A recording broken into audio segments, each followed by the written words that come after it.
So, when was February 12th, 1973? It fell on a Monday. When was June 9th, 1938? It fell on a Thursday. And when was September 14th, 1991? It fell on a Saturday. Those are just some of the unique things which I can do. What is 37 times 91? 3367. What is 17 times 24? 408. And what is the square root of 6,724? Well, that is 82. Those are just some of the unique aspects that I have and some of the unique talents and skills that I have with regards to numbers and mathematics. This is what makes up who I am as a person.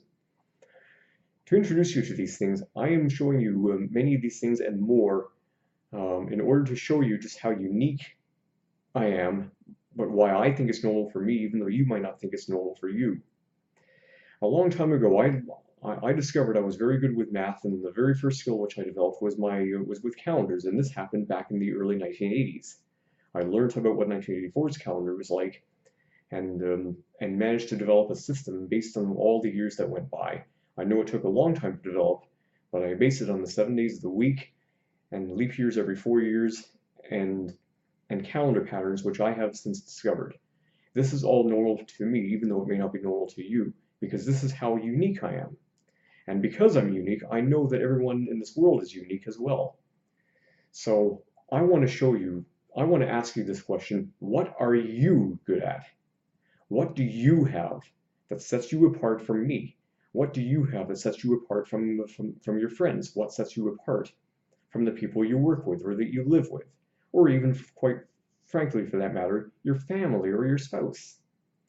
These are all just very important aspects of how to show that you are indeed who you are, and that you're no different than anybody else. So I want to show you a little bit of my background of how I got to learn these things and why it is useful for me. Math is a very useful topic for me because I want to pursue a career in accounting. It involves a lot of numbers and mathematics. And so I'm using these skills in order to do the best that I can, both in my college studies now and later on in the future when I get a job. And it will be of great benefit to me because I want to be able to do the things and contribute positively to my world. So I would encourage you to look at what you're good at. You may be good at something else. You may be good at sociology. Somebody else might be good at engineering. And yeah, another person might be good at might be good in medicine or dentistry or things like that. So I want to ask you, what are you good at? What are you good at? What are you going to do with your abilities? What have you done with your abilities? And how has it made you successful in life and in this world? So I want to introduce you to one more thing. I am not a person with any particular label. I am Mike Dickerson. I am not someone with any particular label, like Asperger's or autism or on the spectrum. Well, yes, I may have been diagnosed with those things a long time ago, but I'm still just my own self, and the way God designed and intended for me to be. And this is how I contribute to my world. So how do you contribute to this world? What are you like? And what can you do?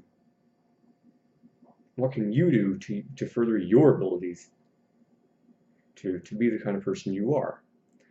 When I did an academic test a long time ago at a psychologist's office, I was tested to be better in math than 84% of the population. This is very special to me, and I'm sure that you have something else where you are better than 84% of the population, or 95% of the population for that matter, because of who you are. Maybe even if you don't have a particular academic ability, maybe you have a sweetheart ability, that you've got maybe a big heart, and that you know how to sympathize with people. Maybe that's your skill. But I can tell you this much: as unique as all the snowflakes that fall every winter in this world are, we're all unique people, and there will never be another you in this world. So live up to the purposes that God has for you here. Remember, you were made in God's image, and He designed the world with all kinds of unique things. And if he didn't do that, then this would be an awfully boring place. This world would be awfully boring. So follow your call, use your abilities, and don't let anyone drag you into the status quo. You are not the status quo. You are who you are, for what you are, for the purpose you have in life. So don't give it up, don't squander it, test your abilities, work hard, have fun, be generous, and most importantly, live life. Thanks.